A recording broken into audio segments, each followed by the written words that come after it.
So it turns out that the Somali community is replying, or getting back to Trump, and also to some racist people. They are actually saying that some people are actually jealous of Somalis because they are more successful in America than any other group of people. So yeah, maybe that's why they are being a target. So guys, it's just getting crazier and crazier every single day when it comes to the situation. Like the racists are actually just jealous of Somalis because of how successful we became in a matter of one generation. This whole thing is just making me realize is jealousy. They're jealous of our success because they expect us to be at the bottom of the bottom, right? And then we come here one generation, we work hard, we save our money. And Somalis are not the only community that committed fraud, okay? We're not all committing fraud, okay? Every community has bad apples, but they're trying to use that as leverage to hate on us, right? And attack our community. But what it is like when you're an immigrant group and you're Black on top of that and you're African, they hate you to be successful. They hate you to be successful. Now, if we were like European immigrants, like maybe Bosnians who are Muslims or Russians, and they become successful, nobody would blink an eye because they're white. But the fact that we're brown people from Africa, you know what I mean? It kills them. Because the way we move, we don't move like we're inferior to anybody, right? And it's bothering them. And our name has reached the White House. That's how powerful the Somali community is. And let me tell you something. The reason why we have nice cars, nice clothes, we look good, we're shining, we're doing that is because we work and we don't spend our money on nonsense. We don't spend our money on like the latest fashions, the latest wigs, the latest whatever. We save our money and we work as a family unit. We're not individualistic. We work as communities. We save our money and we help each other make big purchases that way. Somali community is very tight-knit. American culture is very individualistic. Everybody you're alone. You're expected to do everything yourself. In a Somali community, we work together. That's how we became successful fast. And we took, the opportunities that were given to us in this country. Is that wrong? Many immigrants before us did it. Why can't we do it? And now we're being punished for being successful too fast. That's just unbelievable. Unbelievable. Somalis are not terrorizing this nation. We are helping it thrive. Somalis have always seen themselves as the fabric of this nation. So not only are we not going anywhere, we are not going to allow anybody to make us feel less Minnesotan or less American. That's Hassan Ali, and this is Ilhan Omar. We know who Ilhan Omar. Hassan is the president or prime minister of Somalia. They had a roundtable meeting with nothing but Africans talking about getting in to American politics, but understanding that they are 100% Somalian and they will never change. Now, in this clip that I'm about to show, Mr. Ali, Hassan Ali, is talking and he's letting it be known that Ilhan Omar is there to take a Black American seat in Congress. It is very important in Somali Somalia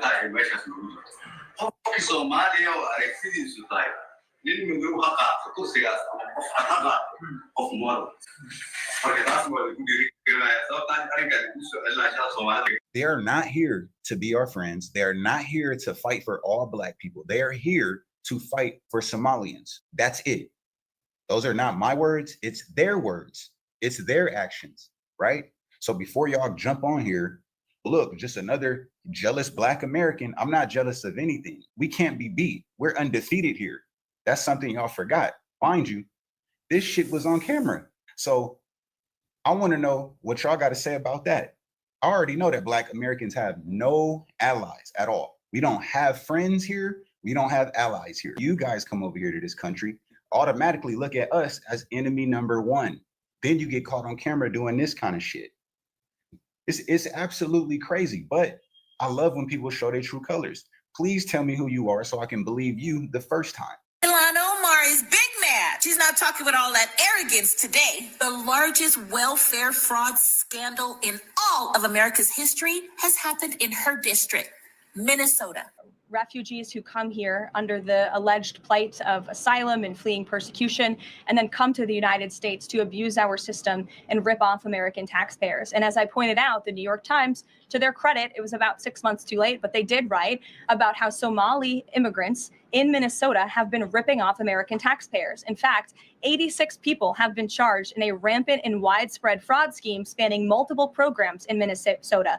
Of those 86, 78 of those people are Somali, 91% of them charged. So far, 59 of those people have been convicted for their roles in fraud plots that have stolen $1 billion from taxpayers. In one scheme, and this is egregious, a nonprofit and its affiliates with these Somali migrants claimed to have fed tens of thousands of American children during the pandemic. They were reimbursed for those meals by taxpayers. However, federal prosecutors found that almost all of those meals were never even delivered to hungry children. Allegedly, the Somali community funneled fraudulent autism claims back to Somalia that goes into the accounts of Al-Shabaab, an Al-Qaeda terrorist group. So President Trump terminates the temporary migrant status for all Somalians. So let's talk about it. Allegedly, the Somalians found a way to exploit the HSS program of Minnesota. These funds were designated to autism, addicts, seniors, and those that needed help with housing. Word on the street, this program was ran loosely. Somali children are overly diagnosed with autism. They are enrolled in expensive social services programs. And then these inflated autism claims are submitted to Medicaid. I would say this is unbelievable, but this is happening in California as well. Within 4 years, the HSS program of Minnesota has increased from $3 million to $400 million. They actually stole over $200 million from the state of Minnesota that were meant for food programs to feed hungry children. That's how unscrupulous they are. In any normal country, this would cause a major backlash from the native population. But liberals actually want this. This is the greatest form of social justice. And anyone else who dares to speak out against programs getting robbed that are meant to feed hungry children are silenced and called bigots and racist and intolerant. And when you understand the entire game plan, it starts to make sense. Did you guys know that 25% of Somalia's GDP comes from remittance, money being sent from the United States to Somalia? So the strategy is to steal money from the American taxpayer, give Somali residents free housing, free food, free school, free healthcare, give them such a comfortable lifestyle that they can afford to have 4 or 5 children, while the native-born population struggles to have 1, 2 if they're lucky. And then as their population outgrows the native population, they have more political power. And then they can enact legislation that exclusively benefits Somali people. And the money that's not exclusively for them, they can just steal it through fraud. And the more money they get, the more they send back to Somalia, because that is their goal. You heard the guy say it at the Ilhan Omar rally. But speaking of Ilhan Omar, someone who openly hates America and declares her allegiance for a foreign country, Go, go, go, go.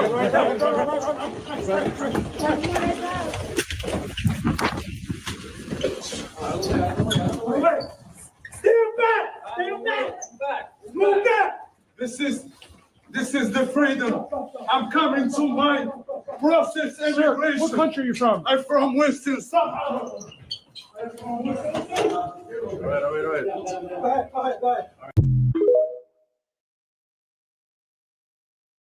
ahead. It just gets bad in here, man. I just don't want to be here no more. I pray to God just. I'm just tired of you guys talking about me and just always talking shit. You guys just don't even know how to just leave me alone. I'm just so tired. Let me tell you something most people overlook. Somalis are the most globally successful communities in the world. After the collapse of the Somali state in the early 1990s, millions were displaced. No government, no safety net, just survival. But instead of disappearing into poverty or silence, Somalis built everywhere. In Nairobi, Eastleigh is now called Little Mogadishu, a multi-million-dollar trade hub built by Somali entrepreneurs. In London, Somali-owned logistics and retail businesses dominate parts of the city. In Toronto, Barkhad Abdi, a refugee, went on to become an Oscar-nominated actor. In Dubai, Somali traders run vast parts of the textile and perfume industry. And in Minnesota, Ilhan Omar became the first Somali American elected to the USA Congress. No colonial backing, no corporate sponsorship, just community capital, hard work, and trust-based systems like Hawala, keeping families and entire regions afloat. Even when the odds stacked high, Somali resilience built a quiet empire. But here's what I want to leave you with. How did a people torn apart by war become one of the most economically connected diasporas in the world? That story of Somali brilliance and global strength deserves to be told more often. This is the Africa you're not shown, but I'm here to show you.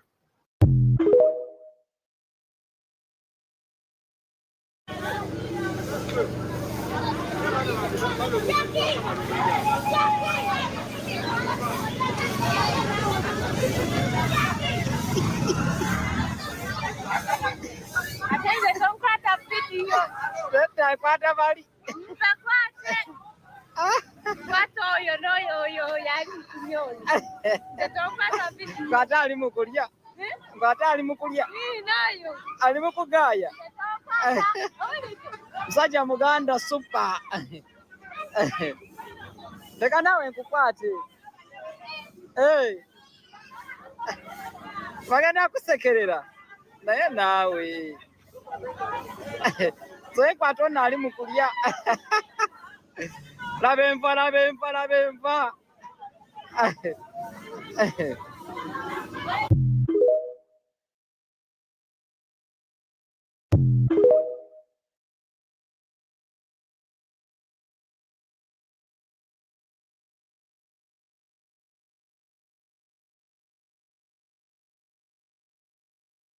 Hold on. Let me make sure I can get myself here. Give me a 1 if you can hear me okay. That was a lot to take in. Give me a 1 if the audio is coming through okay. Because if it is not, that is fine. I can fix it. Okay. So you guys can hear me good. Okay, cool. Now I am doing a thing where I am plugging in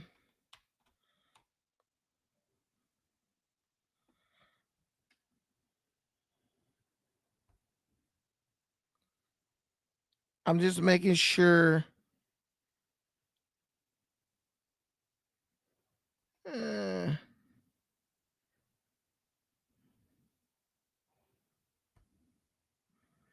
okay, we're good.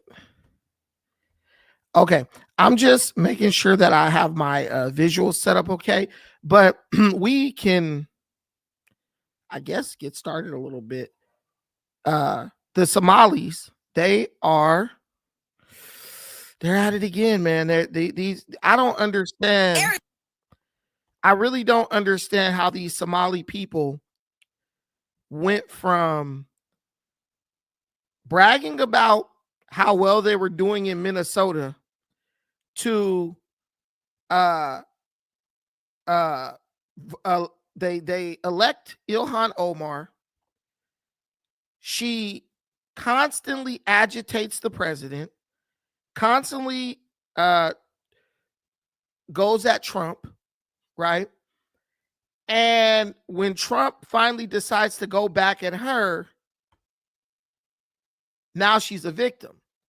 But not only is she a victim because Trump went at her, now because the federal government has been putting a lens on the Somali community, they are finding all types of fraud and abuse that has been perpetuated at the hands of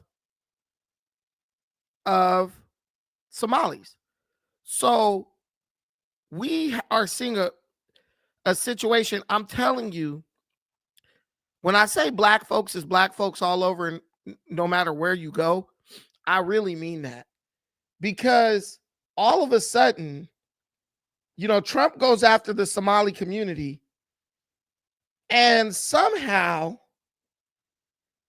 Trump going after the Somali community is being blamed on African Americans. I mean, y'all can help me make that make sense. Doesn't make any sense to me. But somehow, all of a sudden, African Americans are to blame for Trump going after the Somalis and deporting them. Now, mind you, African Americans, we voted for Trump. We voted against Trump at about 85% or 80%. Majority of African Americans did not vote for Trump.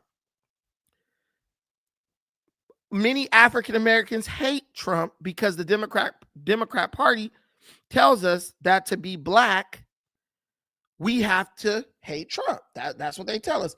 If you are black and you don't hate Trump, then you're simply just not black. That's what they tell us. But all of a sudden, now, now that Trump is going after them, we are responsible for that. I'm never going to understand that. I don't even hear them blaming the conservatives or the white liberals who agitated Trump. People like Tim Walz, someone who is the governor of Minnesota, he purposely went at Trump. They were a part of this scheme to get Trump arrested or locked up. And how did you not think that? Hold on real quick. How did you not think that your governor going after the president would not? How could you not think that that would draw some type of negative attention to your state?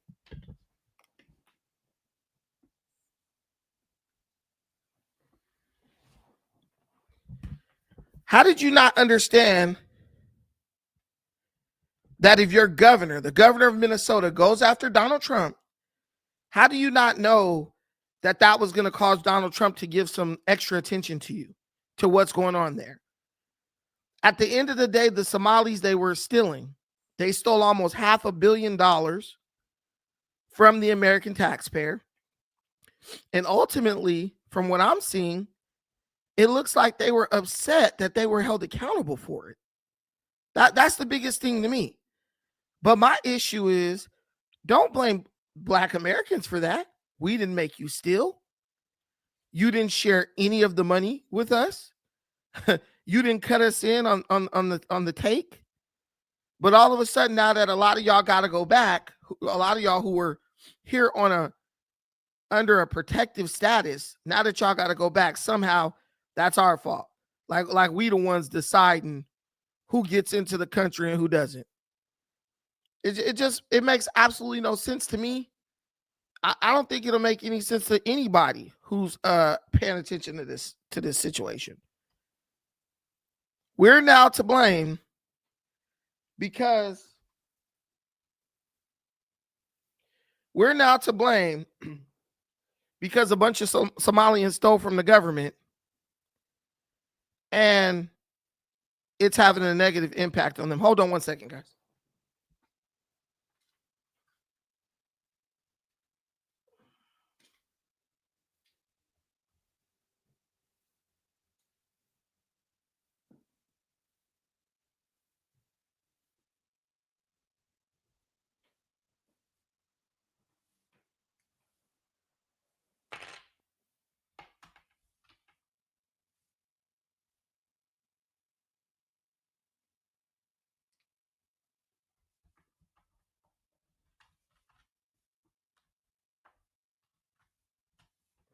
Sorry.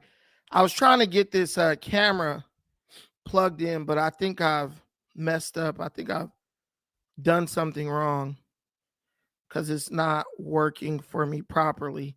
That's why you guys are looking at a picture of Brandon Lehman. But yeah, I've heard Somali people speak against reparations. Oh, you guys need to work harder and all this stuff, which is fine. I agree with that. African Americans don't need to be asking for reparations. African Americans need to be finding opportunities within this economy to make money.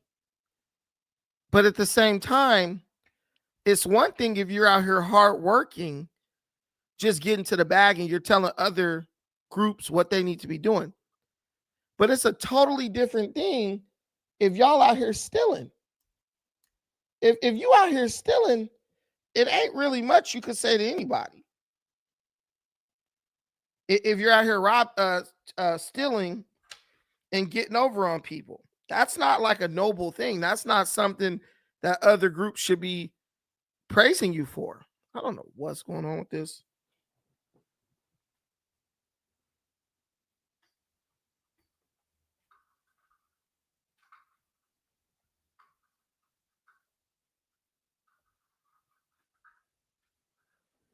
But I mean, when it comes to Somalis, I never really paid attention to them like that.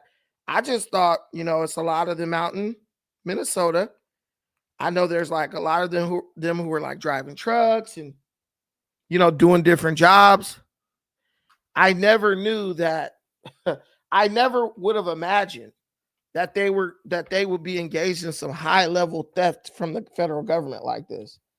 And when I found that out, I mean, it really shocked me because I'm like, you're jeopardizing your status in America to steal? You're jeopardizing your protected status in America. Like, don't nobody want to go back to Somalia. I think they've made that clear.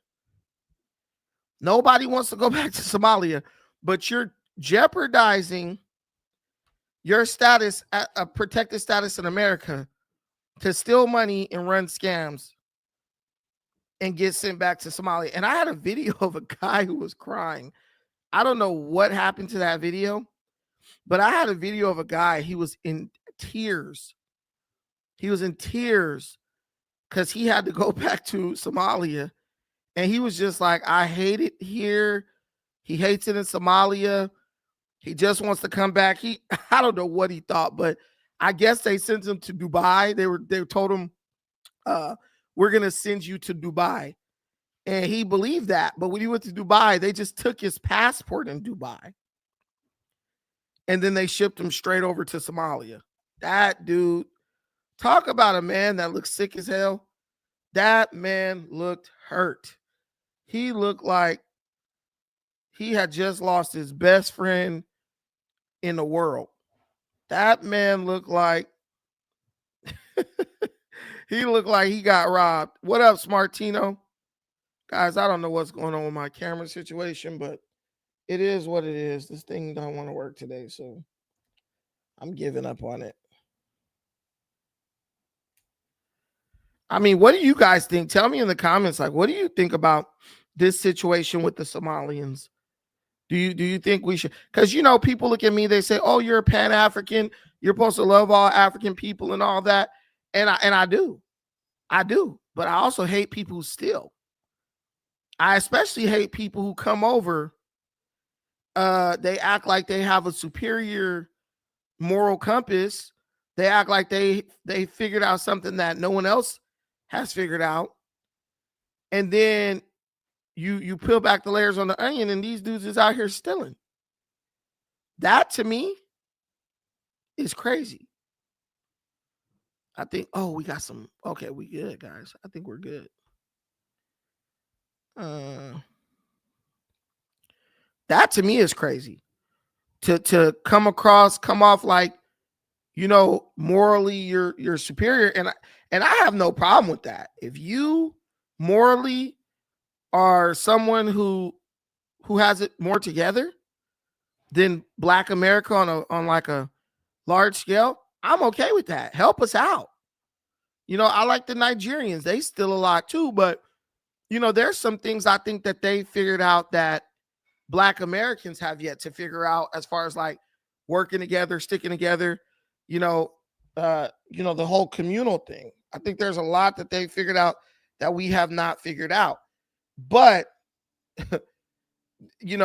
and with them, I always talk to Nigerians. I say, man, I think Black Americans and Nigerians need to start getting together, making families, which they are. You don't never got to tell Black people to start humping and making babies. We know how to do that just fine. Guys, do me a favor. Tell me if the visuals are cool. I want to know if the visuals are good right now. Do you have a nice, clear, crispy picture? Let me know if the visuals are good. So I can know if you can see me okay and we're all locked in as far as that's concerned. I got you, Ocho Huncho. I got you. Okay, so we're good. I just try to give you guys the best experience. I don't want to be robbing y'all. Oh yeah, because I turned the autofocus off. The square. Yeah, it does that. I'm learning how to work this technology, baby. Got some lint on me. I'm learning. You see how I did that? You said you got the square on your face, and I instantly turned it off. I instantly got it off. See, I'm learning. Me focusing on this YouTube stuff is forced me to learn all the technology. Hey, you have no idea how proud you get when you like figure out how to like work certain technology. You be so happy. But now I need to figure out how to get this damn thing that says manual focus off. Let me see. Okay, there we go. Look at me. Look at your boy. Look at your boy. Who said it couldn't be done? Who said it couldn't be done? Once I put my face on, like 10 people left. They're like, this dude is ugly. Let's blow this pops down. Okay, so we have to talk about this situation where, kind of resetting. The Somalians went from, they blamed us for their problems. We're getting deported because of you guys. Zero accountability. Has anyone heard the Somalis apologize or issue a statement for the almost $500 million that they stole from the American taxpayers? Let me know. By show of ones in the comments, has anyone heard the Somalis issue an apology or anything about the almost $500 million that they stole from the American taxpayer? And I'm not silly. I'm not dumb. I already know that the answer to that question is no. They're saying Black Americans are responsible for them getting deported. And I'm sitting here thinking to myself, maybe it's the fact that you stole almost $500 million from the American people. And from what I can see, you're showing absolutely no remorse. From what I can see, you are showing absolutely no remorse for stealing huge sums of money from the American taxpayers. All I see is Somalis trying to play the blame game, some, mostly the ones getting deported. I see Somalis blaming getting deported on Black America. I see other Somalis who are legally here who can't be deported, who are like citizens. They're talking big crap, right? And then I see Ilhan Omar begging for money. This woman literally she's dealing with an existential threat. And she's dealing with a crisis right now because as the Somalis get deported, that's going to hurt her ability to get reelected. But I don't see Ilhan Omar really doing anything to stop the deportation. She's just talking trash. But as her people are getting deported, she is continuing to beg for money. And when it comes to the Democrats, the Krats, I should call them, they don't have any ideas. They don't have any like real policies at all.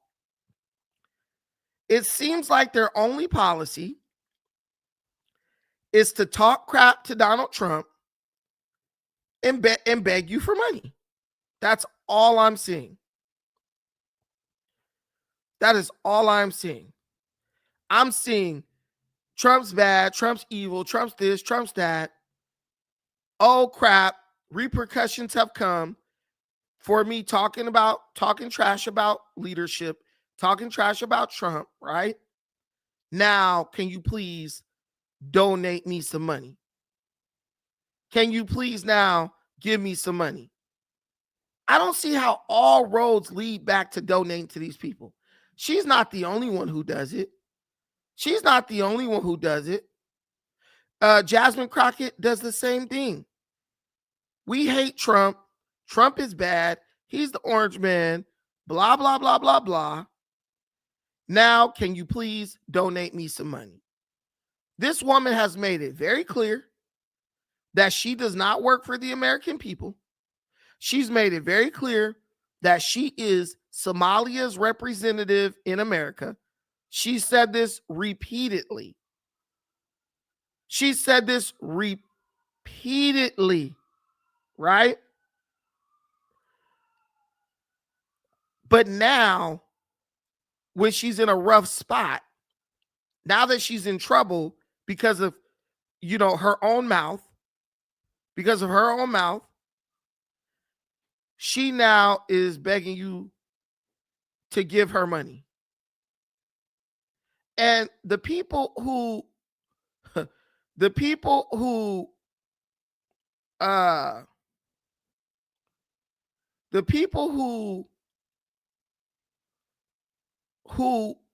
she talks trash about, or who she basically ignores, now she's like, yo, I need you to give me $5.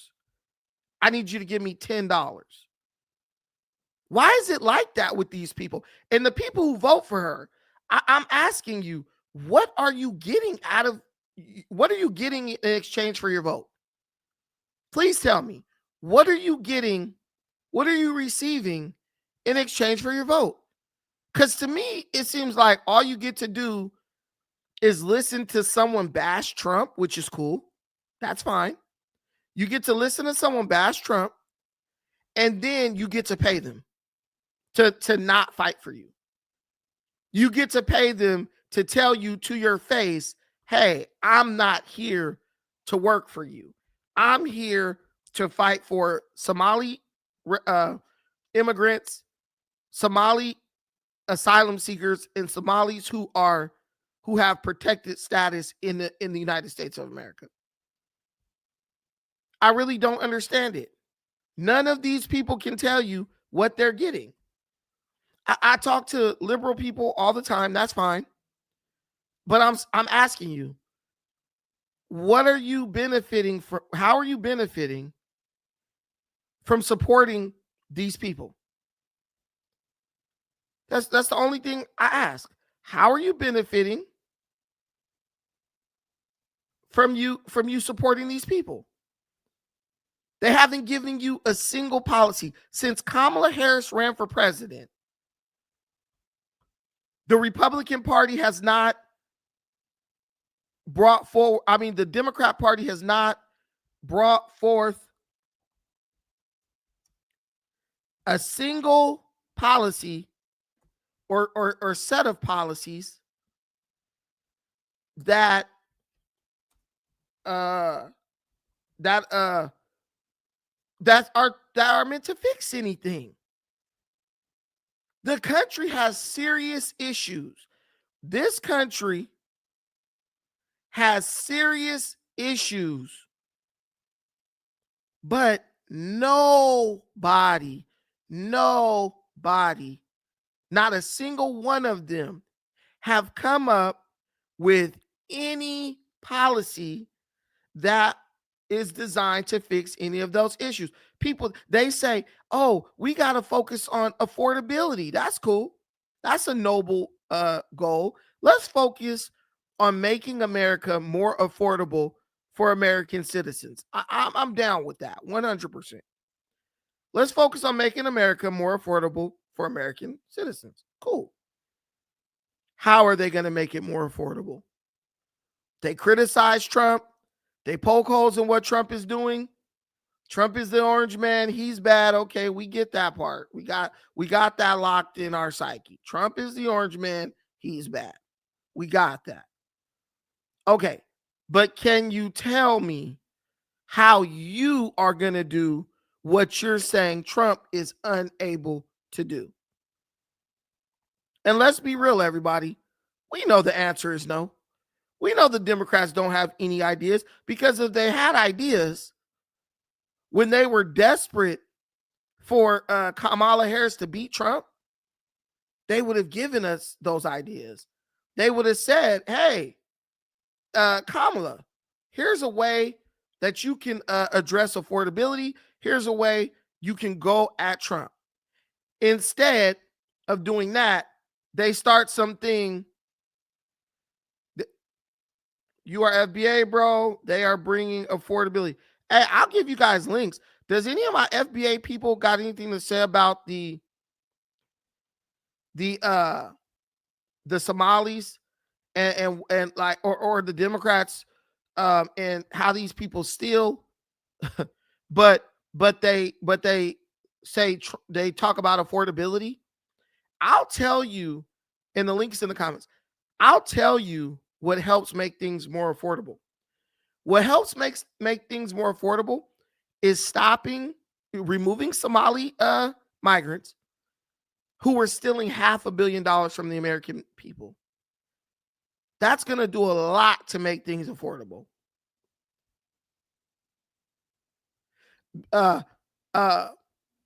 Stopping them, getting them out of the country, stopping the cash flow, the theft, that is going to make things a lot more affordable.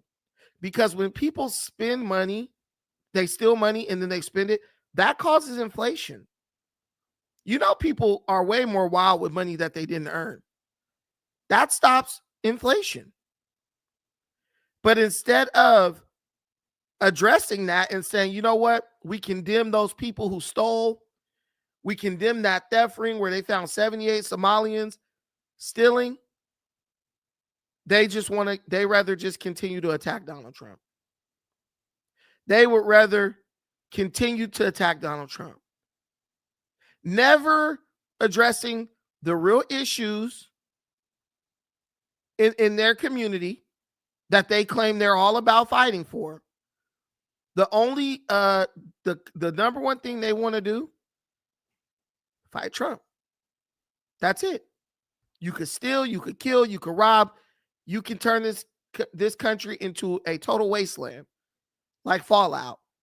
As long as you're down with us in going against Trump, it's all, you can do whatever you want.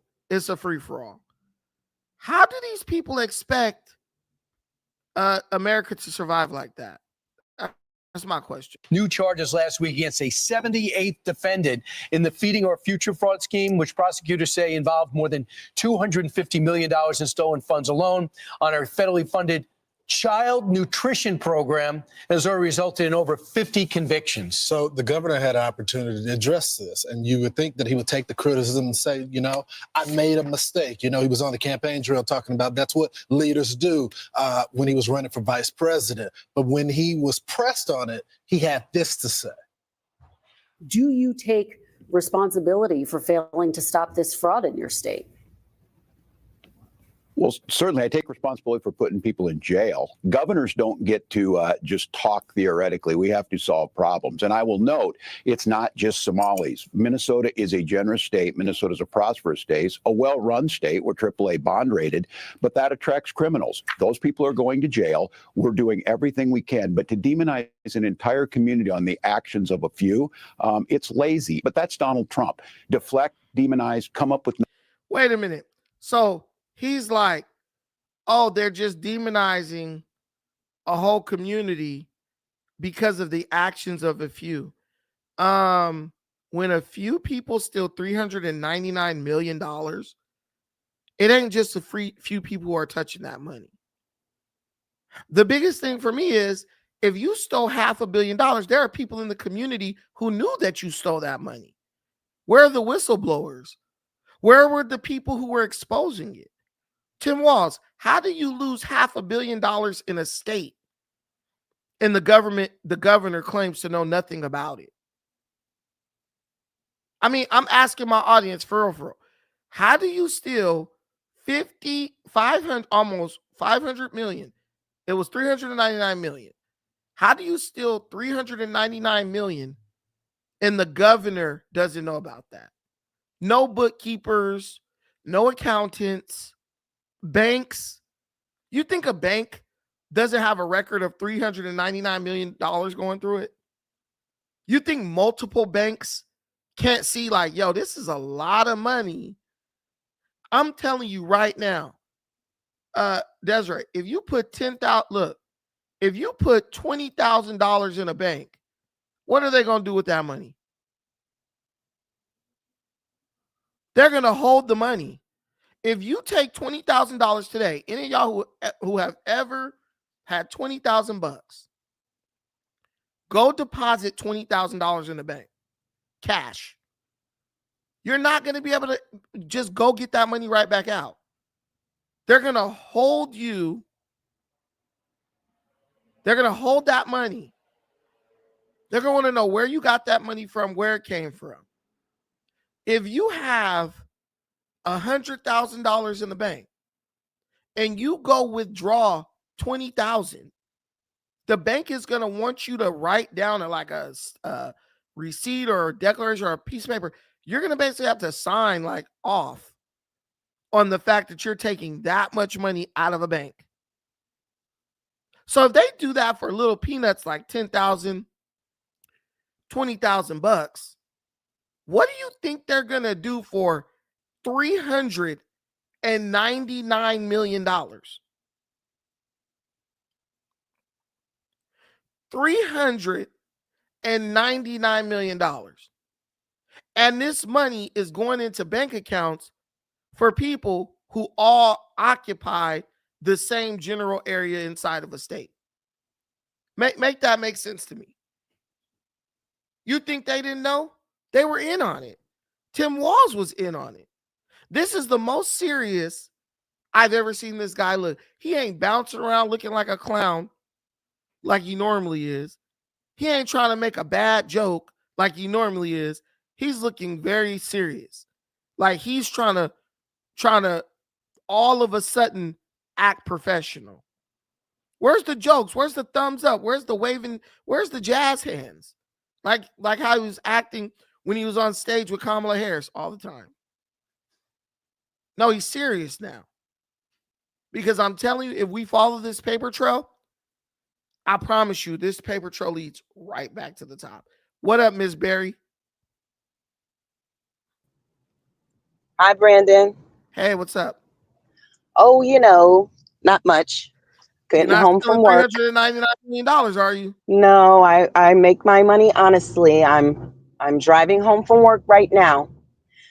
However, I think they stole more than 399 million and all this. I think they stole billions, plural, from the American people. Not only that, they sitting around collecting welfare. So that adds in, right? Making babies with their cousins and brothers and I heard that their IQ is no higher than 60. This is a problem. They don't need to be here. Yeah. And Tim Walz, he's you know, he tied up in all of this because according to, you know, when they were running for president and vice president, he is a Chinese asset. So with that, who knows what this guy is involved in? Seriously, like honestly, like really involved in, you know what I'm saying? So yeah, it's all going to come back to all of them. And Ilhan Omar, sayonara, you going back to Somalia too. Hey, I heard she married her brother to get citizenship over here. It was all fraudulent. And then they saying that she's committed multiple campaign. She's been doing like throughout the nation, not just in Minneapolis, Minnesota, wherever she's from. She is like, she's a scammer. Like she got into our Congress. They saying she has access to like all these secrets and everything. Like this broad is this is dangerous. Listen, I just can't understand how a group of people, how people could vote for someone who's associated or even connected to people who stole $399 million. And we know a lot of this money went to Ilhan Omar's campaign. Act like you don't know that a lot of this money went to her campaign. If you look at that news clip of her, you know, with the feeding the children or something like that, where they were like pretending to make plates and put it in people's back seat and all that, not one child in sight. And that right there was a part of her little scam situation. I'm gonna be honest, I really think this broad is like some kind of spy that came from somewhere else, and she is like a ringleader of some stuff out there in Somaliland, Minneapolis, or wherever they at.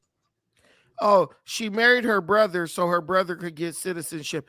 And it's so crazy. She married this guy, and then like 7 years after she married him, they just divorced.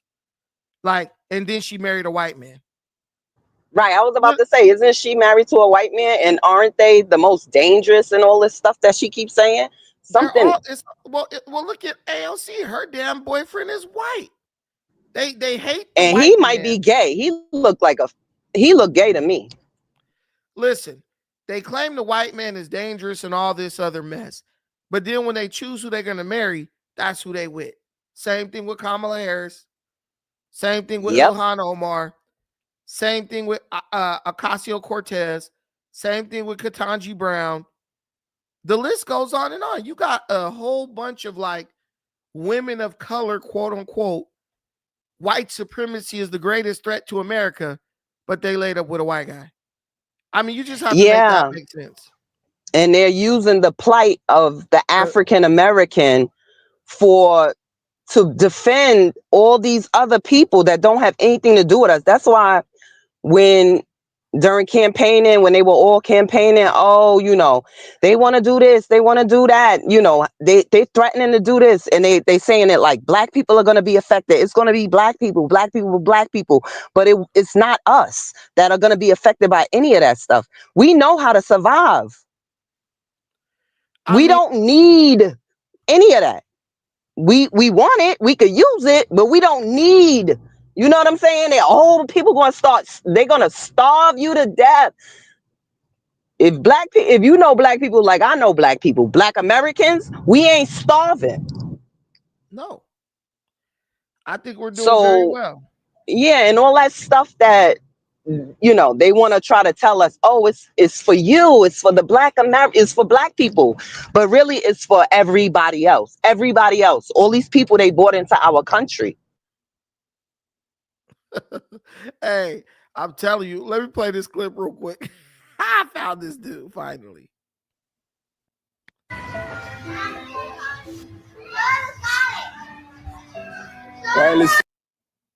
Have you ever wondered Donald Trump is Somali tag? Have you ever wondered?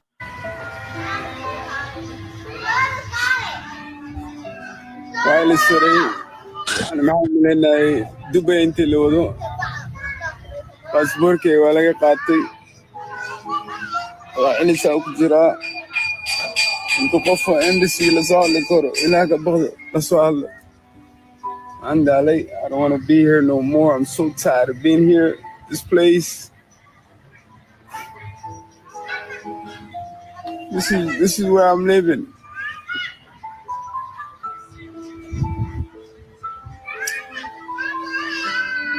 I'm so tired of it. It's just like I want to go back. I don't want to be I here. don't care.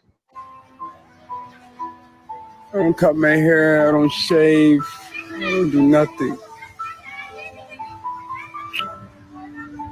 I just want to go back. He can't get drunk over there, it look like. Yeah, it probably.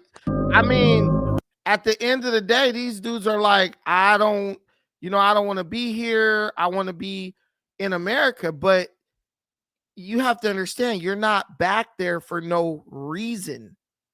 That's the whole thing. There's a reason. There's a group of people within your community, right, who chose to steal from the United States government. And now that they've stolen from the government, Trump is getting back by the, oh shit, look at this. Let me show you.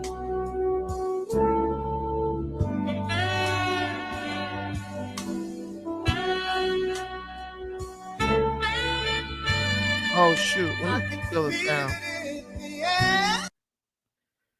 Y'all can't get the feel it in the air beat. But if y'all can look at this, these dudes are damn, that's sad. I mean, it's not sad, like I don't feel sorry for them, but that's crazy. Like Trump is not joking with these fools. F them. They came over here telling us F us in America, and they gonna do what they want, how they want. F them. Hey man, when you bold enough to start stealing or saying stuff like this dude right here, Black Americans don't know who their daddy is. Somali people. And he is sending ICE into the Somali community. Black people, you might want to sit this one out. Even though you can look at the Somali people and see that they have black, brown. Hold on. Trump is calling for the deportation for Somali people, and he is sending ICE into the Somali community. Black people, you might want to sit this one out. Even though you can look at the Somali people and see that they have black, brown skin, you cannot tell them that. They say they don't look like black people. The culture is different. They don't want anything to do with blackness and black culture. They do not fuck with black people, and they get mad if you call them black. And the sad part is this is deeply rooted. They are taught this shit in the churches, in their communities. Just take a listen to how they talk about black people. Most of the people that we meet, especially African Americans, they don't even know their fathers. They don't even know their fathers. It was all of them, or most of them were the product of one night stand. Damn. One night stand. Low They IQ. will tell you, I don't know my father. Well, who named you? Whose name are you carrying? Well, my mother chose his name for me. What? I don't know. Is that what we want for our ummah? No. كلهم أو معظمهم أبناء الزنا. أبناء الزنا. Why? Because man, he has to give up the seed. And because the marriage will limit them, they will go from one to another to a third. Somalis are not black. Let me explain why. Looking at me right now, chat. Am I black? I'm literally brown. I'm literally brown, bro. Think about it as well. Black people are brown, you dummy. But no, when I hear them with the Somalis are and black stuff, I do think like the IQ might be a little bit low, bro. Go ahead, Alan. How you doing today? I'm good, man. I don't really buy into the whole IQ is low. You have to have certain IQ to be such a good scammer. So I can't really fault them for that. And I give them credit for going to finding an area in the country where they could buy up real estate and make a life for themselves. The problem I have with them is what you put up there. They've been claiming they weren't black for the longest time. And now when they get in trouble, as so many of these other groups do, now they want to turn towards black people to go ahead and help them. The same black people they denied, the same black people they said they were not really a part of, now they feel like they need us, and they think that they can do the same game that everybody else does, which is to use African Americans to push forward their agenda and then abandon African Americans. That really can't stand. They're on their own with this, as far as I'm concerned, because to betray, to not understand the racial dynamics of the country, to think that you could be something separate, and then when you fall flat on your face, just as the Asians are finding out, just as some of the Indians are finding out because of Indian fatigue, and now you need black people and just as Latinos turning towards black people and asking us to go march for them or do this and that and to cape for them. It doesn't make much sense. I think we should stay out of it.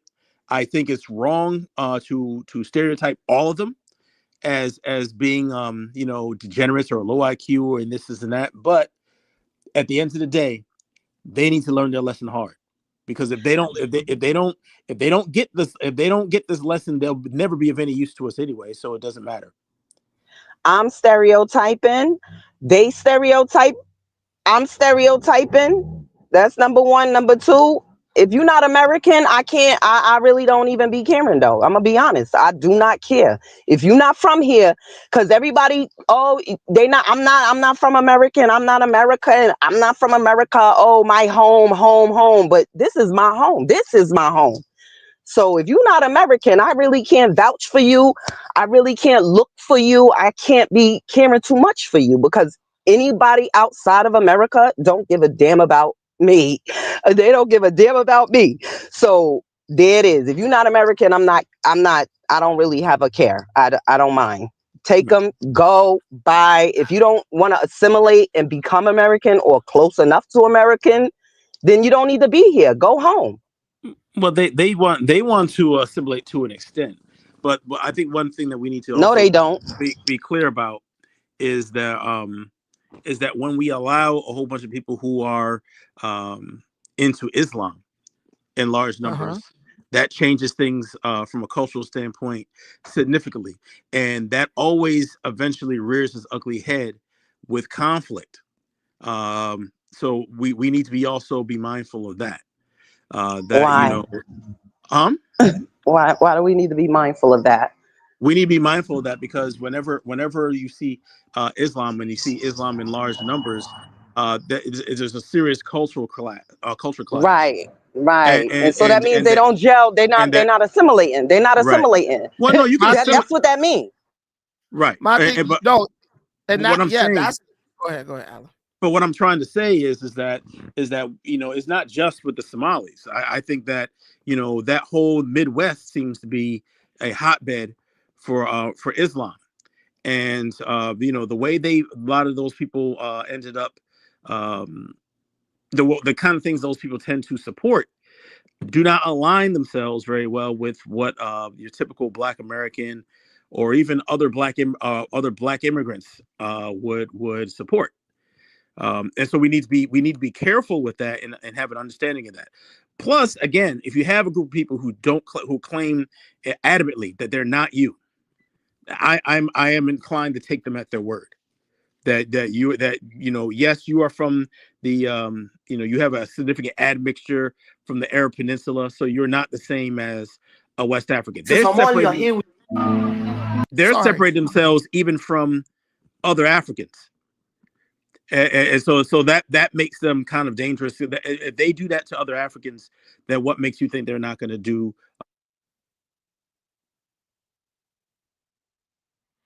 Yeah, I think the biggest thing is if you come to America, but you don't want to assimilate into American society, then you just need to go back to wherever you came from, in my opinion, because, we want allies over here, people who down to work with us and, build with us. But if y'all come over here and y'all just like, oh yeah, we're not you guys, we're doing our own thing. There's nothing from stopping you from being there's nothing stopping you from being turned against us, right? And you'll do it just to keep what you got. But at the end of the day, if you're an American, you got to love America. And if you steal from the American people, which that's us, we're the American people, hey, you deserve to get your ass Exactly. Get going. Man.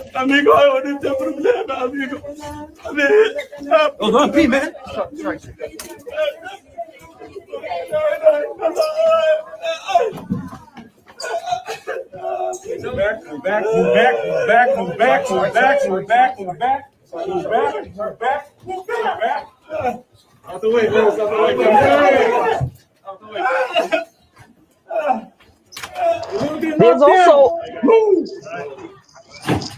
There's also a Zambian woman who spoke about Ilhan Omar as a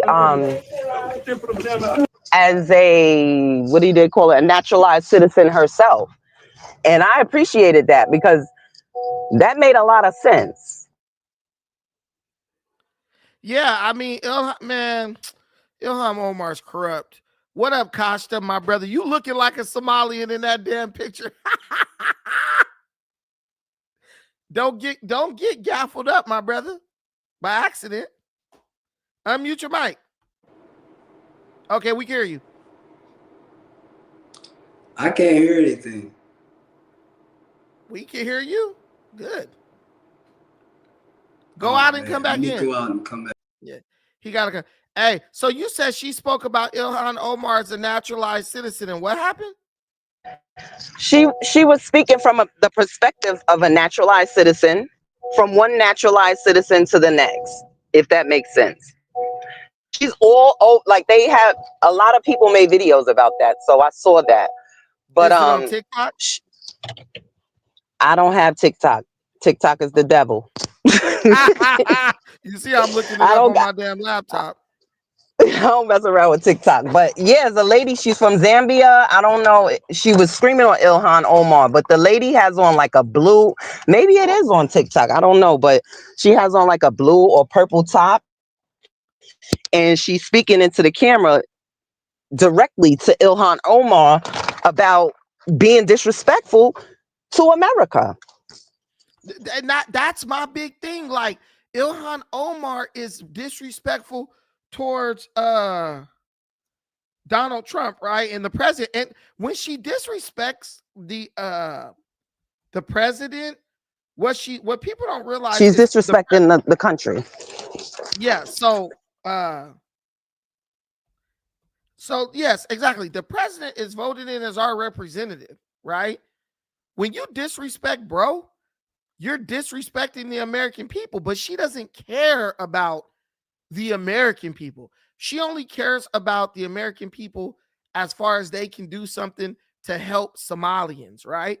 And my thing is like, okay, we've given these people temporary protected status. Like, what more do you want us to do? They came over here as protectees and they're stealing. Like, they're stealing.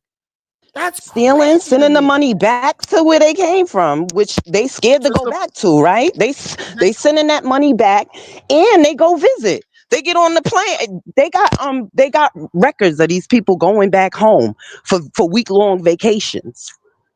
Right. But they so scared. But they back there hanging out. I'm looking for the lady with the blue top. It's not a black lady with like locks, is it? No, it looked like she was laying down or something like. Can I say something about Ilhan Omar really quickly? Go ahead, and then we're going to go to Costa. All right, yeah, she is a tool, and she doesn't even represent her own community very well. She was booed by her own Somali people a couple years ago. They don't really they know she's not traditional. She's not one of them. She's basically become a Democratic shill. That puts on the costume of a Somali costume. So we need but it's tribal there. Remember that. They have like two different sects. So, she might have been getting booed by the opposite tribe. No, but it was the Somali American community. Once she had gotten the divorce and gotten with the white guy, and then she started supporting Democratic talking points that her community didn't even support. They kind of abandoned her a little bit. So again, she's kind of made herself into almost like a liberal white woman in sheep's clothing. You got to be careful Almost. with people like that. Listen, she votes 100% with Democrat Party across Yeah. the board. So all that mess where she's oh, I'm fighting for this and fighting for that. No, she is the Somali Democrat shield who's going to talk big and bad like she's doing all this for the Somali people, but her only goal there is to ensure that the Democrat Party Kickbacks and patty whacks. She's stealing. That's it. Let me go to my brother Costa. Where's Costa? All right, Costa, go ahead. Peace to everybody on the panel. Yo. Hello. Hey, you know, people tell me I look Somalian all the time. Yeah. They walk up to me like, "Are you Somalian?" I'm like, "Nah, man, Ethiopian too." You know, I think it's the big ass forehead, bro, and a long face coupled with it. Yeah. They said I look like the Great Value version of Nipsey Hussle. Whatever that's supposed to Great mean. value version. Yeah. But yeah. So what's going on with your people? What'd you say? What's going on with your Somalian people, man? Hey, man. Hey, them not my people, bro. I talk to Somalian people, bro, here in Chicago. Okay. I've had a few good interactions with them. I can't lie. But for the most part, the interactions that stuck out to me the most is they always it's like they got like a hostility toward black people, black Americans particularly. They're like, because I was telling them like, hey, you know, people tell me I look Somalian all the time, nigga. It's Somali, like with this authoritative voice. Like I'm like, I kind of looked out the corner of my eye like, well, nigga, what is you? You know, like I really didn't mind much of it, but like me today, like I'll probably look and say I don't give a fuck what it is. I said Somalian, you know, like, but yeah, I just, you know, they never really gave me a good vibe. I feel like it's probably the Arab influence, the Islamic influence. I think they think they're Arab, you know? Exactly. Mm-hmm. That's exactly it. So, what I would say what they doing up there in Minnesota is I believe they're just being used. I believe the Democrat politicians are using basically them as a scapegoat. Like, I ain't saying they ain't stole nothing, but they ain't stole nothing that the Democrats ain't let them steal. It's kind of like it is here in Chicago, how Brandon Johnson is allocating taxpayers' dollars to illegal migrants, and they still filling up they carts at the grocery store too with that taxpayers' dollars. So right, you know, and I know they've been over there bombing Somalia for a while. You know, so I think that's why they initially start allowing them to come over into the country as refugees. But it's like now they over there talking about the whole state of Minnesota, and they playing the victim Olympics. I remember seeing a video with a white woman. It was a little special needs boy going in a purse, and I don't think she knew he was special needs. But she like, man, this little nigga going in my purse. Probably what I would have said too. Little nigga, you going in the purse. And he come over, daddy come over, like he getting mad with his big forehead. Talking about, oh yeah, he that trying low to get to playing IQ. victim and shit, bro. Like you supposed to control your kid if you know your kid got the tendency to do stuff like that, and you in public. Yeah, don't get mad when she go back to her conservative ways and call him a little nigga.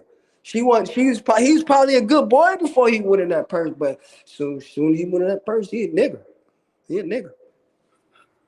Yup, and then he put it all over the internet and wanted us to get involved. See, this is what I'm saying. They be trying to play with us with the victim, you know. But I'm hip to the victim Olympics. I've been hip to this for about 4-5 years now. You know, I'm deep in the game now, about knee deep at this point. I'm looking to be neck deep, but I'm knee deep. Let me ask y'all a question. Let me ask y'all a question real quick before I go to my brother Obstacles. What did you guys think about the title of this video? Was it catching? Was it attention grabbing? I didn't even see the title. What was the title, bro? I'm gonna be honest. No. I didn't look at it. They said B zone. Let me go click in and see what he's talking about. Hey, I did a funny title. I did like a Mr. Beast style title. They blamed us, then begged for help. And that's what this is all about. Exactly. How did it get to the point where Black Americans started being to blame? But I'm Black telling Americans y'all, always. y'all can say as much as y'all want about Black folks. Negroes are Negroes everywhere, bruh. I don't care how stuck up we act. If we do some shit wrong and get caught, it's gotta be somebody else's fault, man. I'm talking about I didn't do DeAndre, I didn't even do nothing, Jenkins. These motherfuckers said, we got caught stealing $500 million, but it's y'all fault. Then said, why y'all not sticking up for us? Well, again, we can't stick up for people who never really claimed us. Listen, say what you say about other Black immigrants. I've been on the record. My family are family immigrants. They never came here We and know said you're a tether. Keep going. whatever. They never came here and said they weren't Black, right? These people have been out here telling people that they are not Black and that they identify as Arabs and of people of the Arab Peninsula. And then when it's convenient for them, want to then be included with Black people. And I just personally do not have time for the conveniently Black. Either you're Black all the time, like I am, or you're not. Yeah, well, they don't claim America, so they could get going. Bye. Hey, it's some Ethiopians that be on that too. They be like they Caucasian or something. Absolutely. Like I think it's the East African thing. That Horn of Africa. That Horn of Africa. Yeah, they've mixed so much with the Arab. They think they are the Arab, and when they take their DNA test, they are like 50% Arabs running around. And they love to say I look like them. I think I'll blend in though. Hey, I threw up the old Pan-Africanism Strikes Back backdrop, dude. What's up with that? Oh shit! Like, Hey, listen, man. Look, I don't care how. All I'm asking is y'all ain't cut us in on none of the bread, right? But we don't even talk. I ain't doing no Fed time for no fucking. I'm not doing Fed if you want me. If you gonna blame me, cut the check, cut me in on some of it, man. Like these dudes literally said, it's y'all fault that we got caught stealing, then said, why y'all didn't help us? Boy, if that ain't DeAndre, I didn't even do nothing. Jenkins himself. Go ahead, Obstacles, my brother. Yeah, what's going on? That's the old school throwback right there. Shout out to that one. Keeping it clean. Yeah, keeping it butter. Unfortunately, these guys are not. But hey, man, I always tell Black Americans, y'all guys are gonna have to turn into some mega supporters or something, because now y'all gonna start to realize that all these people that you thought had your back, the whole world coming together, they don't care. They're gonna come and they're gonna violate because you let them violate you. You could never come to Somalia. You could never come to Sudan and violate them. Shoot, they got beef with their own people. What they call themselves Black Arabs is irrelevant. Now, people in Nigeria call each other Black, and then they bang on each other because of different sets they come from. Right. So at the end of the day, they're going to take advantage of you. They're going to blame you. They're going to do what they got to do. That's in the and then they gonna go home. And and then they're gonna go home and then talk trash on America. Like, man, America sucks so much. Now that they're kings in Sudan from the money they made in America and they bought up land in Africa, now they're gonna be like, yeah, America is so degraded. It's a terrible society, and they're gonna move the F on. That's what people do. They're gonna exploit you. That's what they've been doing. They will literally tear America apart and then walk away from the ashes and be like, yeah, we told you that country wasn't gonna last anyway. My thing is like this: if you want to know, like, look, if you go to find a mate, right? Say you find a girlfriend or a boyfriend. First thing you want to see is how this dude or this female was raised, right? You go back to their mama house, their daddy house, see how they living, see how you interact with the mom and daddy, and you say, okay, this give me a good idea who this person is. You could be boning this person for 2 years, never met their parents, and you'll feel like you don't know who they really are. And then when you meet their parents and their family, you're like, okay, I got a better understanding. how is your country torn to pieces by terrorists, right? Right? Yeah, you better put some bigger super chats behind those comments if you want them read. All them comments, I'm gonna need at least a 5 on it. But what's up, FBA Young Lion? ADOS, wasn't you FBA last week? Anyway, so it's like this: you can't even go to Somalia because it's too violent, right? They come here and they say, well, we want to build here and we're going to have this community, that community. Well, you got to understand that Somalia is the zenith of Somalian existence, intelligence, and prosperity, right? So what we're learning from them is this: once they get to the pinnacle of like their ability or their achievement, they start fighting each other and they refuse to stop, right? Once you get a country that's named after what you are, right? I'm a Kenyan, so I got Kenya. I'm a Somalian, I got Somalia. I'm a Ecuadorian, so I got Ecuador, right? Okay, whatever you do at that point, because like countries ain't nothing but big ass gangs, in my opinion, right? Once your gang get big enough to where you can draw geographical lines, not national lines, and say this is now a country, what you do in there tells me everything I need to know about who you are. So I look at the Somali populations in the other countries as like a powder keg. They're doing well now. Yeah, they're entrepreneurs now. But once they get to the point where they feel like they got a little power and a little bit of strength, I feel like they're just going to start the same civil unrest wherever they are that they do in their own country. What do y'all think about that? I believe it. Yes. I believe that. That's a fair way to look at it, I would say. I think it's a fair way to look at it, but I think the missing components you have is that when they come over here, they will end up bonding with fellow Muslims, and will then we'll go after the rest of society in that way. Because again, when you have a group, and I know the brother commented on what I was saying, when you have a group of people who do not see themselves as black, but see themselves as being in any part Arab and Muslim and stuff like that, that then changes their worldview and orientation.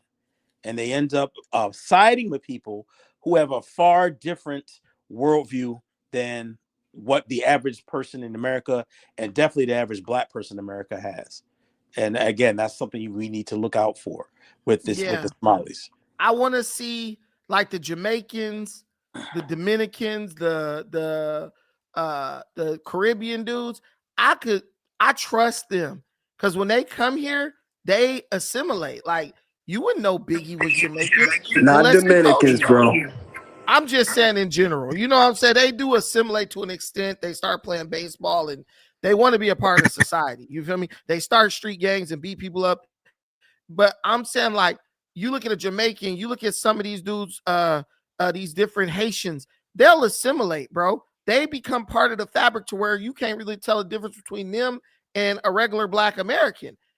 I'm not worried about those people because those people make it clear that they want to be a part of what's going on here. But when I see groups of people come to America and it seems like all they're doing is trying to like make a separation and like make this line between them and black Americans just even more distinguishable, I don't trust you.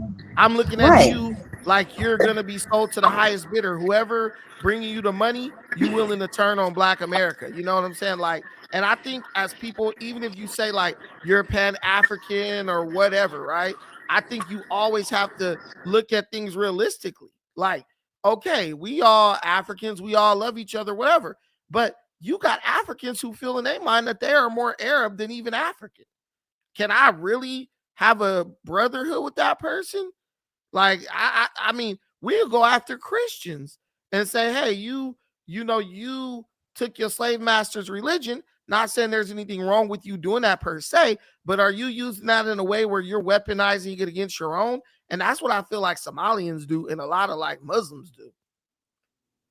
Hey, I feel like they do that as well, bro. Like, and that's a topic that's really under discussed in the Pan-African community because, like, a lot of Muslims kind of dabble with Pan-Africanism. You know, like Nation of Islam. Maybe I ain't never heard of no Nigerians, no, Islamic. I mean, Usman seems pretty Pan African, but No, there's a lot of Nigerians who are Muslims, and there's a lot of Nigerians in the Nation of Islam too.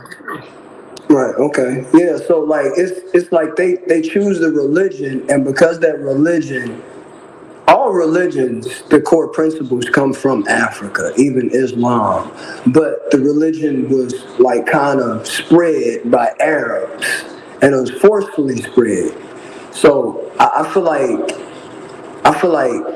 they see themselves as it's like a form of brainwashing. In a way, the Dominicans are they kind of like that too over here. Like I'm no Dominican, I'm no black, I'm Dominican, no black, no papi. They identify with Spanish culture and Spaniards more than they would identify with a Haitian who's right next door. Like, it's a lot of Dominicans who can't stand Haitians, bro. Like they got like a lot of hateful rhetoric toward them too. It's usually the white ones, the white Dominicans. You know what I'm saying? I don't never see no black Dominicans talking like that because it would be crazy if they did. They over there getting abused. Go ahead, Bandit.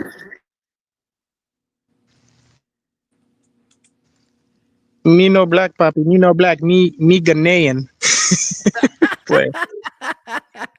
Go ahead. Me no black. I just came here to say that, but my point of it is you kind of reap what you sow. So that's all I got to really say for it. I mean, I kind of figured they felt that way. I would watch stuff about it and see videos about it. I haven't really met a Somali, but I see a lot of videos about it where they would definitely side with more Arabs and other Arabs and Middle Easterners and stuff. And my thing is this, like, just to add more questions to this about this religion and stuff that costs to ask, why are a lot of black Muslims so quiet about the trans-Saharan slave trade that's going on today?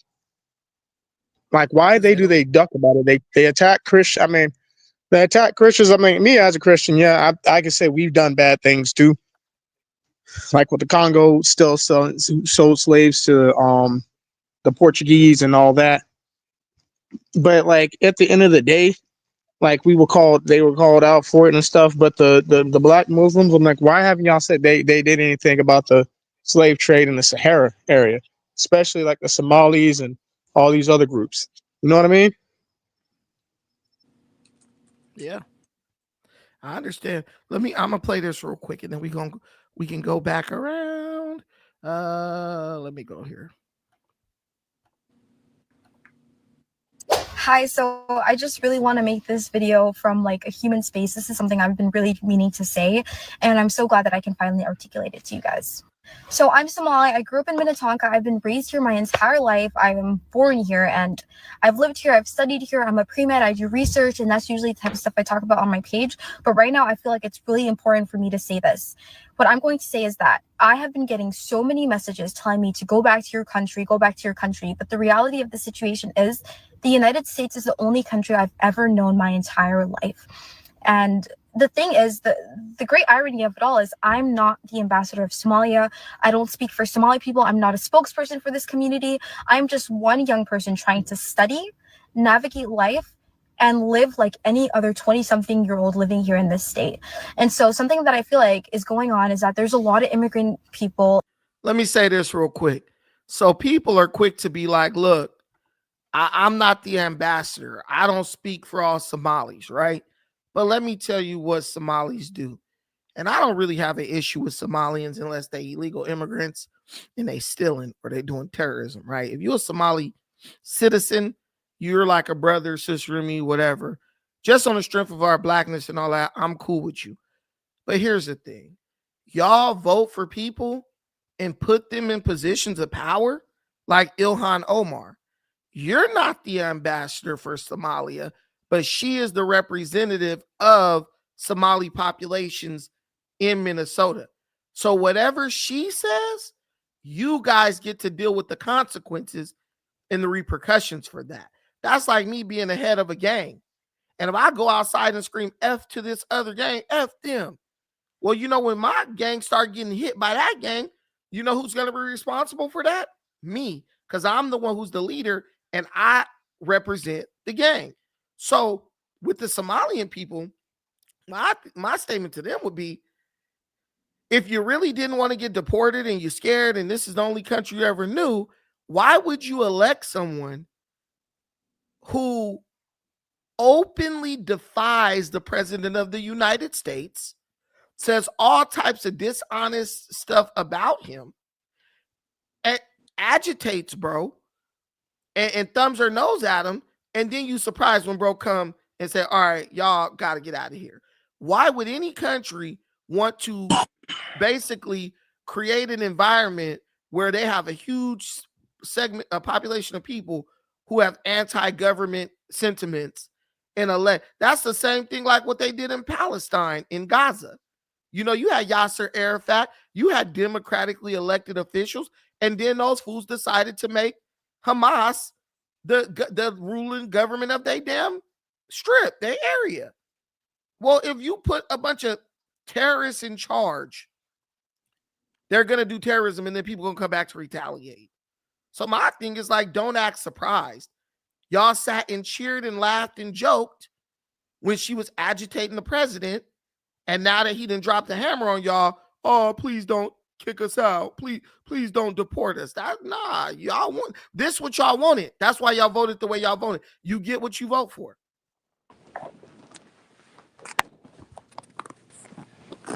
And first gen, second gen kids with, like me, with this weight on our shoulders, trying to explain everything going on in our communities, trying to defend our communities. But I'm really no different from any other 20-something-year-old trying to make it here in this state, in this country, in this world. And so I'm sharing this because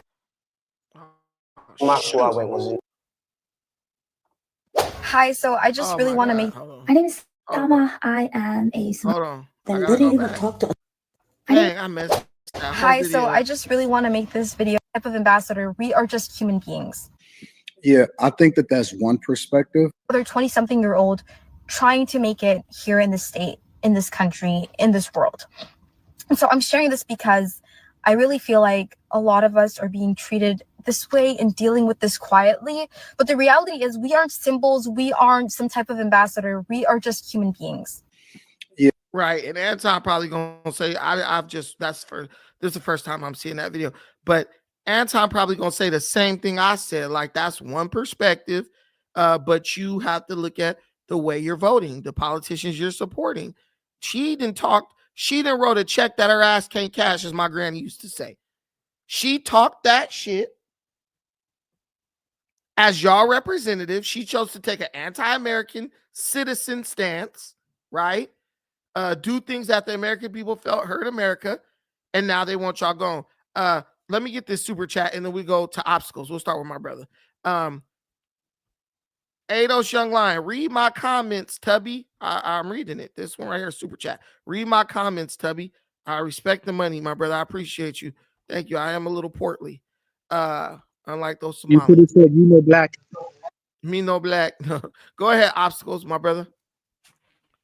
Yeah, shout out to that lady who did the video, but yeah, we don't care. Look, at the end of the day, we're gonna do what we gotta do.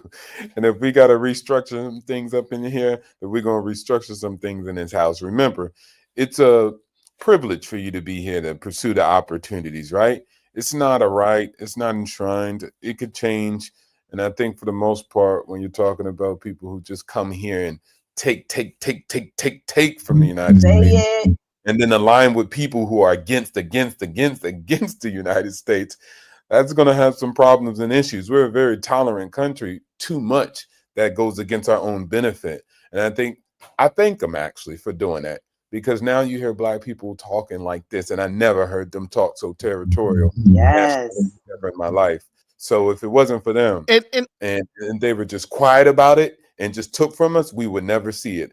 It's the fact that they're loud. It's the fact that they're making waves that we see it. And the fact that they don't give a damn. They shrugging their shoulders. They don't care. Yep.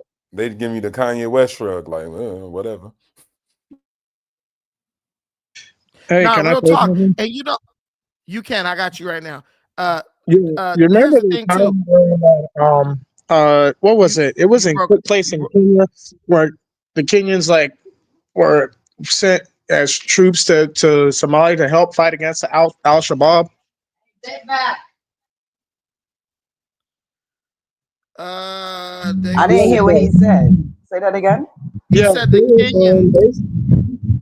Your mic is bad. Basically, because I saw a documentary on Vice, and I kind of figured that was like a foreshadowing of what was happening now in the United States. Because what was going on was there was like, I guess the Somalis were upset because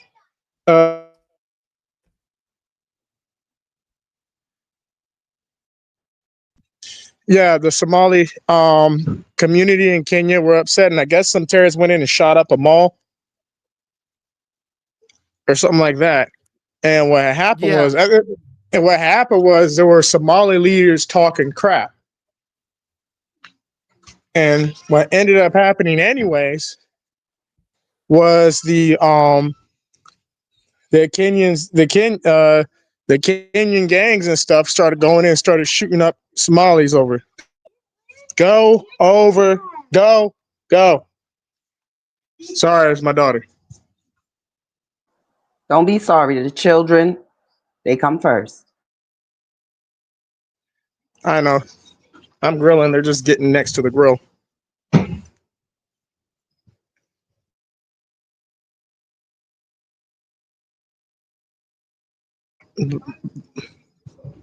Yeah, but anyway, that's just kind of how foreshadowing was they got entitled and it came back to bite them in the behind. Yeah, they came up in here thinking they gonna run stuff and then try to run down on the Donald. No, the Donald said you gotta go. Hey, here's the thing. My sentiment on it is like this. You have to respect wherever you are, right? The reason Black Americans take all this so personal is because Black America fought and died for these people to be able to even be here, right? If it was up to everybody else, there would be no Black anything over here. They would have sent us back to Africa, and that would have been that. It would have been like UK and stuff where they'll let a bunch of Arabs in, but don't want no Africans coming through, right? So it's like that's our legacy. When you come do the things you did, that they're doing and that they've done, they're kind of crapping all over the legacy of Black America. And I'm not going to get in a bag like FBA and just, tether this, tether that, and all this stuff. But at the same time, you have to show respect to the opportunities that somebody else fought for you to have. Stealing $500,000, Yes. $500 million from the American people, you're disparaging that legacy. Being blatantly unapologetic, putting someone like Ilhan Omar in charge, sending her to represent your community when she constantly disrespects America. And in essence, she's disrespecting Black Americans as well, because we're a part of America. I feel like Somalians put someone there who was basically like F America, and I don't care what Americans think. I don't care what they think, and I don't care if how they feel. We're gonna do what we're gonna do, and that's fine. You know, if you're a citizen, that's fine. But if you're a person who is here under protective status, you love Somalia so much that you had to leave Somalia because other Somalians want to kill you. There's no Black Americans trying to kill Somalians. They don't need TPS from Black America. You love someone who wants to kill. It's like that movie, The Good Son, with Macaulay Culkin. You have so much love and affection for a bunch of people who want to kill you that they want to kill you so bad you got to leave your own country. But you get over here and try to act like, yo, it's us against y'all. No, there is no us when it comes to Somalia. If there was a us, the us would be living in Somalia. There's not us. There's them. It's y'all and them. And they don't want you in Somalia, so you had to come over here. So why are you still trying to, it's like a kid trying to hold on to an abusive parent. Like, bro, they're abusing you to the point where they want to slaughter you guys. But you're like, I rather identify with my murderous enemies in Somalia as opposed to be having any type of connection to America or Black America. The shit is, it makes no sense if you really break it down. Well, again, and I keep reiterating this point. If you have no solidarity with other continental Africans, how the hell are you going to have any solidarity with Black people here? You can't, because you see yourself as something else, and you see yourself as something separate. And so that is their biggest problem. Had they gone out and actually joined up with the Black community and tried to ingratiate themselves with Black people, they would have been better off. But since they decided, we could have got some of that. No, they wouldn't. They gotta go. Get out of here. Go. You stealing. You here doing the wrong thing. You're not here, trying to live and be American. You trying to turn America into Somalia. We not living like that. You go back to where you came from. Anyway, all of them can't go back, right? because many of them. Oh well, go back to somewhere else. You don't have to be here. If you don't like America, you can leave. Going back. The point I'm trying to make is that if you don't see yourself racially, there's a lot of issues with Africans and race in general, right? Whereas a lot of people in the Black people from the Western Hemisphere see ourselves as Black and as one group of people, whereas people on the continent, many see themselves as their individual tribe, right? Then you add on top of that tribalism, this idea that these people racially are out here telling the world that they're not us and they want to be separate from us. Well, and my only point was, had they gone ahead and done things to probably ingratiate themselves with the Black community, they might have a better ally besides Roland Martin. But since they don't have, since they did not do that, now they're America, on their own. Period. It's America. It's not Black. It's not ingratiating yourself, this and that. I don't really care about that. It's you come here to America, my home, where I live, where I can't go nowhere else and be comfortable. For real. I feel I could get comfortable, but I ain't gonna go there and be comfortable like I would in my own home. So I ain't gonna go nowhere and be disrespectful. I ain't gonna go. Go ahead. Sorry. Go ahead. Yeah. I wanted to say this. I always say this, man. Expats, I live overseas, Brandon, a lot of times. And it's when I come to Thailand, I better shut the hell up. Nobody give a dang if I'm an American. I do as Thai people do. I bow, Swati Kop. I don't say nothing about the king. I follow the rules. If I did anything else, they would have my head on a stick and have me out of here. Guys would not align to me on TikTok. They would say, respect it. You're in Thailand. Be a Thai. Adjust. Do what you need to do. Integrate. For some reason. When in Rome, do as the Romans do. But for some reason, when they come to our empire, for some reason, we got to shut up and respect their Somalian culture. We got to respect this culture and that culture and let them be that culture in our country. You got to be out your rabbit loving mind. Exactly. I had a Somalian dude try to sick a dog on me the other day. I don't know if y'all saw that clip that I played. Bro tried to sick a dog on me, bro. But yeah, I get it. You go to Thai, you better you better be throwing out the greetings. Yeah, exactly. Look, I know you don't agree. I know you don't agree with Tariq Nasheed, but he did say one thing that I probably think you would agree. He told Myron, "Don't you ever come here and tell us what to do when you come from a failed country.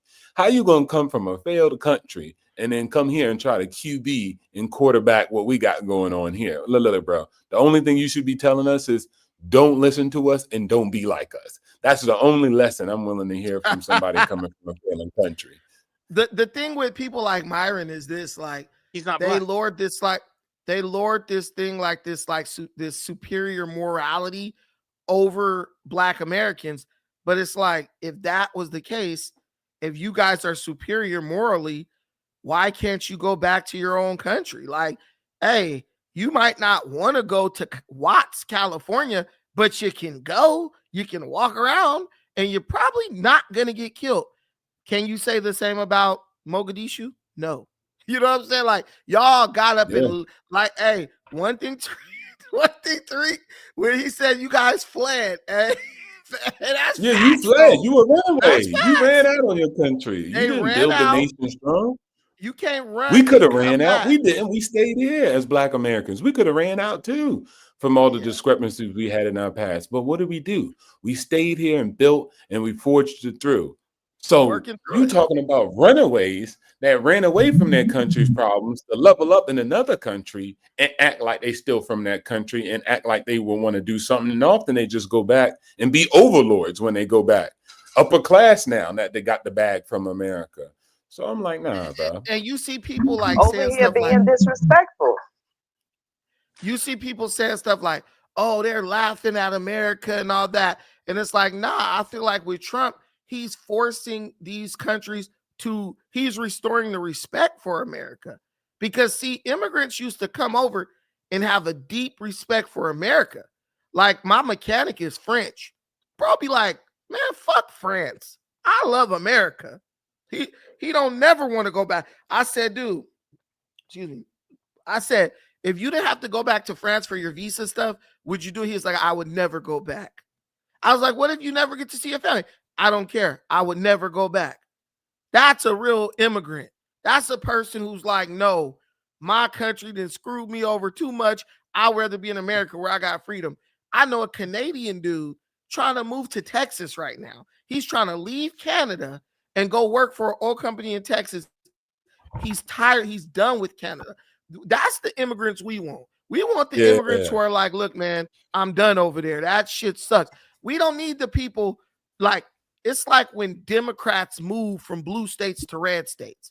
Move to the red state, but don't bring your Democrat ideology over here, because your ideology is what got you to the point where you couldn't afford to live in the state you came from. So don't come over here trying to make this like that. And I read about the Somali gangs and all that stuff. Listen, it shouldn't be no Somali gangs when y'all coming from a place that's war torn. You see what I'm saying?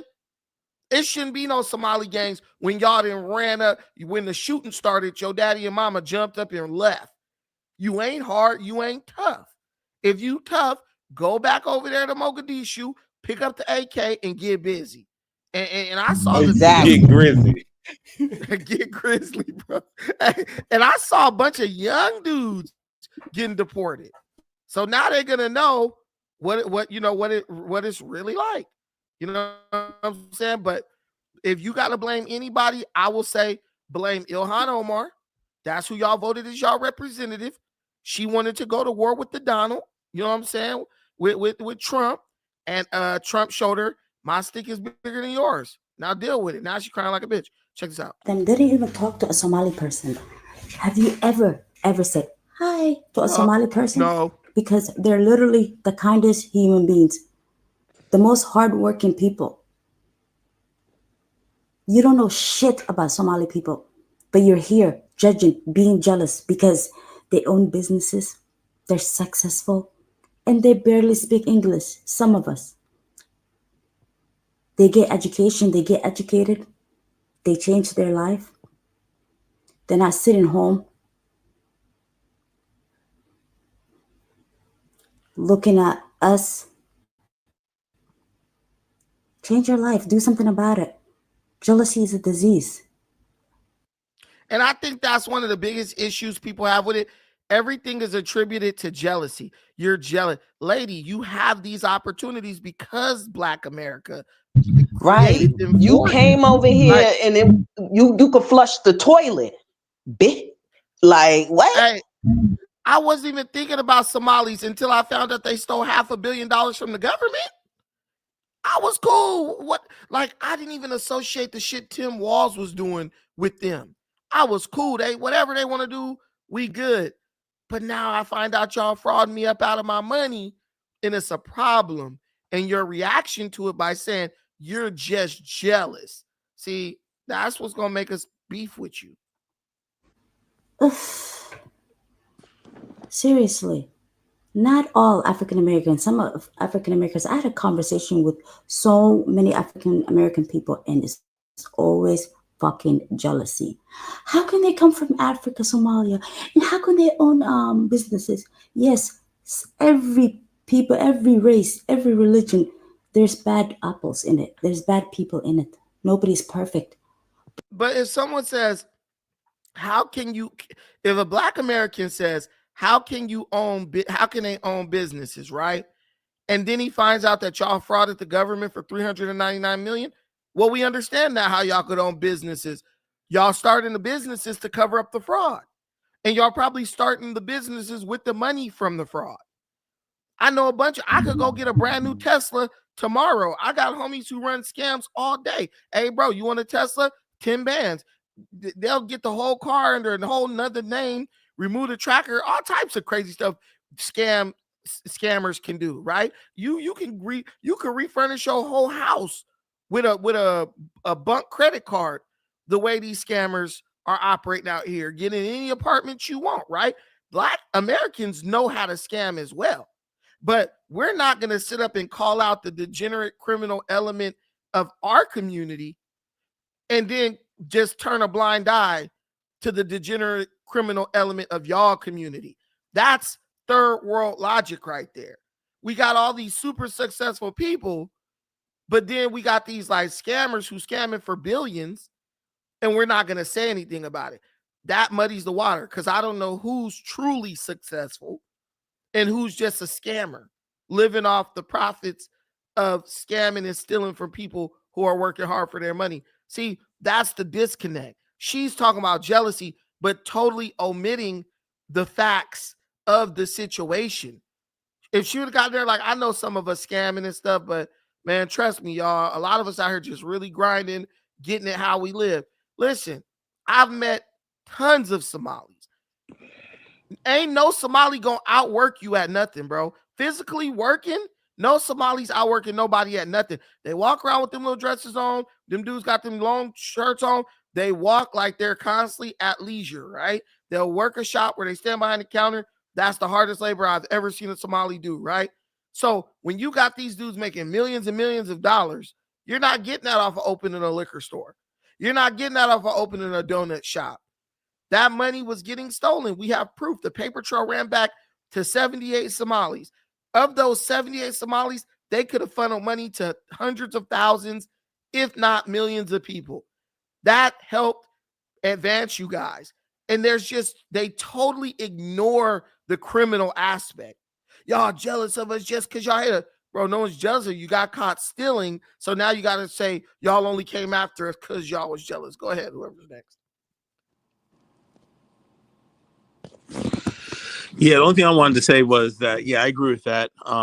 And I think we need to stop listening to Myron when it comes to black people and black issues, because hit by his own mission, he's not even black. He's another one of these people who consider themselves mostly Arab. And so we need to, again, be mindful of that these type of people are not any benefit to black people. Yeah, and are you going to has Myron made a single video condemning what these people is doing over there? No, Myron is his mind is someplace else. Right. So that's my thing. Like, I just say, like, let us get on our people. See, and that's the one thing where I'll say, in a way, we are more evolved than a lot of African groups on the continent. We are now seeing the rise of like black accountability personalities, right? You got people like me, Greg Foreman, Brandon Tatum, Candace Owens, the list, dudes like Marquette, right? Who hold black people accountable even when shit gets ugly, right? You just don't find that in these in a lot of these immigrant communities. It's like our people can do no wrong. And it's like, dude, everyone can do wrong. But stop finger wagging at Black America. Let us deal with our own people. Let us deal with our own people. We got it. We cleaning our own house up. You focus on cleaning your house, then we could come together. But that's why Black people, even in Africa, really can't stick together, because all the sides want you to accept them while simultaneously ignoring the negative aspects of their community. And so you're like, man, I already got enough problems. If I bring you in with us, now we got 2 times the problems and 10 times the entitlement. You're not going to build nothing like that. We got to get all these fraudsters, whether they Black American, we niggas like Tariq, he got to go, just like the scammers over in their community got to go. Y'all want to come together? The Mexicans, you got to get the racists and the scammers and the degenerates out of there. They ain't no coming together if you don't do that first, because those people will do nothing but make it problematic. And where do we learn this from? Look at South Central LA gang violence. The Hoover, the 60s and the A-Trays used to get along. All the gangs that you see that got beef in LA right now, they used to get along. But it was a couple of little degenerate junkies, dudes jealous and hating on dudes who got more than what they got, who always ruined it. They kill somebody, we get in a fight, he gets the better of me, I want to go get a gun and kill him. Now our gang's been beefing for 35, 40 years, thousands of bodies gone, people gone and killed on both sides. That element has to go. Not saying it's going to be totally peaceful and problem free, but people like this lady who's defending degeneracy by saying we're jealous of them, the 78 people who scammed, right? They gotta go, because all they're gonna do is, if we do come together, they're gonna undermine everything and ruin it. Go ahead, Miss Berry. You got something?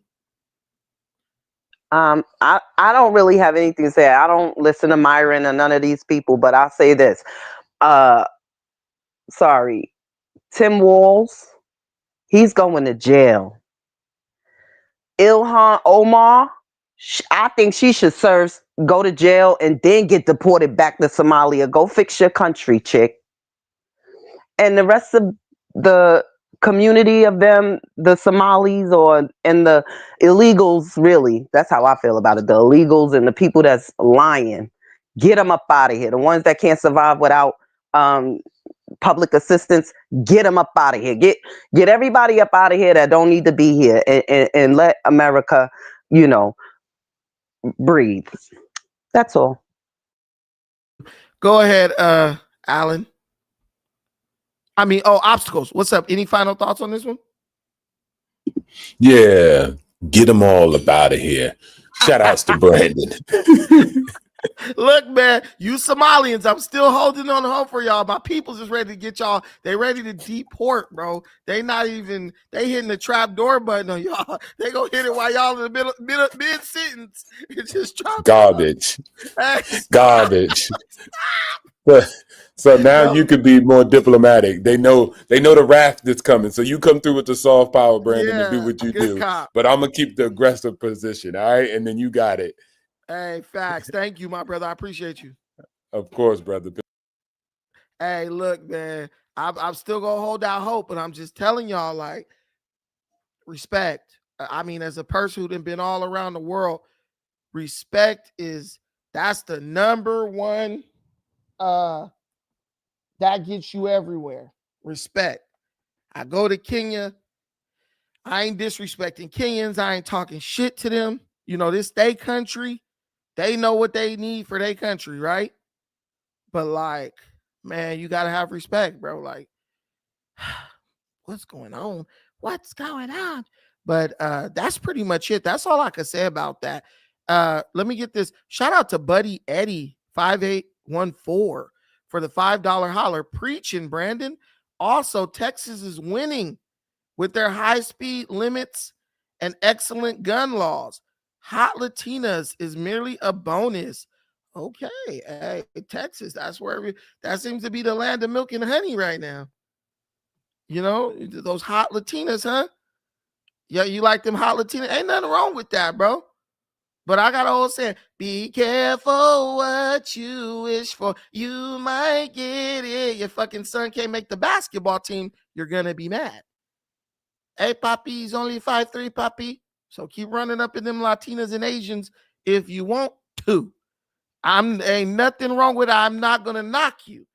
But all I know is every year on that football field It's a bunch of mixed kids who can't make the team, and they damn daddies out there mad as hell.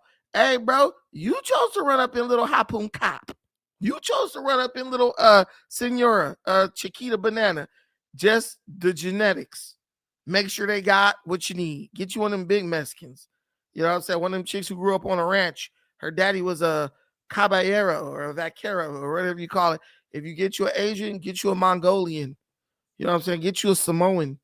Something like that. Because it'd be so sad. It'd be so sad. Daddy 6'5" and go get with a 4'2" Asian woman, and his son out there struggling, and he's screaming, getting mad. Dad, you cursed him. You didn't do the genetic blend to make this dude into a monster, you know? But we gotta, you know, but enjoy yourself. Enjoy yourself. Have all you want. It's a buffet. Street meat. LTZ, you sick. You sick. But yeah. So I mean, I ain't tripping, man. If you find love with someone of another race, nationality, or whatever, all good, man. I ain't here to knock you. Love the person who love you. But just don't be mad come treeouts. I want to go to the tryouts knowing mine gonna get in there. If he ain't in there or she ain't in there, they just lazy and wasn't going hard. But please, God, don't let me get out there and they like just a little bit too little, just a little bit too short. I'm gonna be pissed off. They're gonna be out here force feeding their kids oatmeal trying to put some weight on them. He has that Southeast Asian body, that build. And you want him to be linebacker for the Jets. Not going to happen, my friend.